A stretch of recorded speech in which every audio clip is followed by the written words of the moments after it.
Book 1, Chapter 34, that the authority of the dictator did good and not harm to the Roman Republic, and that it is not those powers which are given by the free suffrages of the people,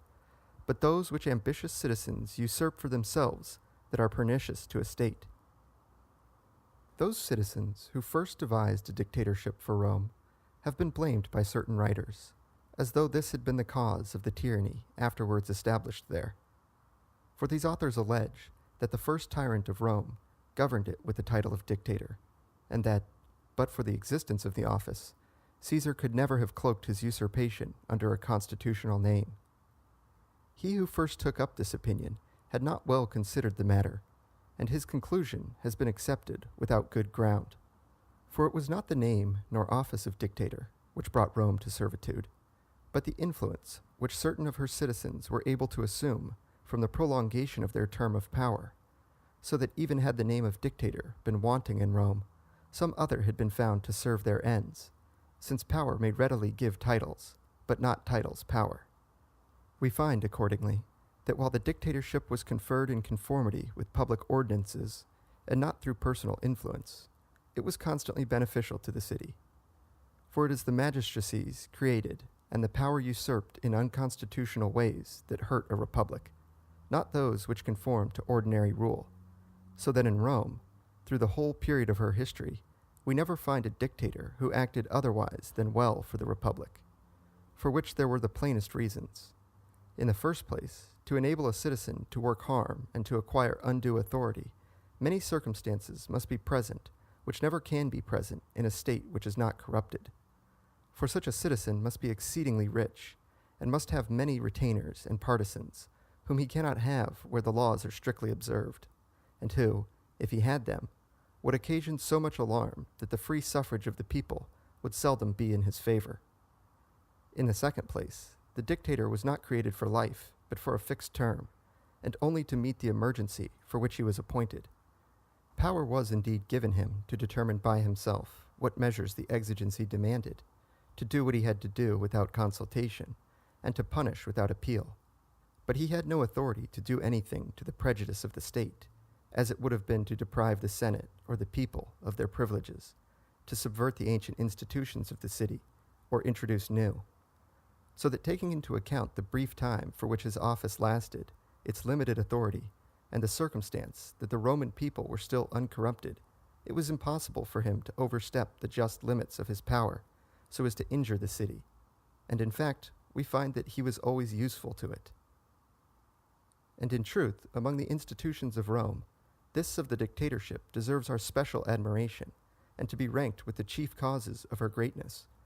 For without some such safeguard, a city can hardly pass unharmed through extraordinary dangers. Because, as the ordinary institutions of a commonwealth work but slowly, no council and no magistrate having authority to act in everything alone, but in most matters one standing in need of the other, and time being required to reconcile their differences, the remedies which they provide are most dangerous when they have to be applied in cases which do not brook delay. For which reason, every republic ought to have some resource of this nature provided by its constitution, as we find that the Republic of Venice, one of the best of those now existing, has, in cases of urgent danger, reserved authority to a few of her citizens, if agreed among themselves, to determine without further consultation what course is to be followed. When a republic is not provided with some safeguard such as this, either it must be ruined by observing constitutional forms, or else, to save it, these must be broken through. But in a republic, nothing should be left to be affected by irregular methods, because although for the time the irregularity may be useful, the example will nevertheless be pernicious, as giving rise to a practice of violating the laws for good ends, under color of which they may afterwards be violated for ends which are not good. For which reason, that can never be a perfect republic wherein every contingency has not been foreseen and provided for by the laws, and the method of dealing with it defined. To sum up, therefore, I say that those republics which cannot, in sudden emergencies, resort either to a dictator or to some similar authority will, when the danger is serious, always be undone. We may note, moreover, how prudently the Romans, in introducing this new office, contrived the conditions under which it was to be exercised. For perceiving that the appointment of a dictator involved something of humiliation for the consuls, who, from being the heads of the state, were reduced to render obedience, like everyone else, and anticipating that this might give offense, they determined that the power to appoint should rest with the consuls, thinking that when the occasion came, when Rome should have need of this regal authority, they would have the consuls acting willingly and feeling the less aggrieved from the appointment being in their own hands. For those wounds or other injuries which a man inflicts upon himself by choice and of his own free will pain him far less than those inflicted by another. Nevertheless, in the later days of the Republic, the Romans were wont to entrust this power to a consul instead of to a dictator, using the formula videat consul, ne quid republica detrimenti capiat.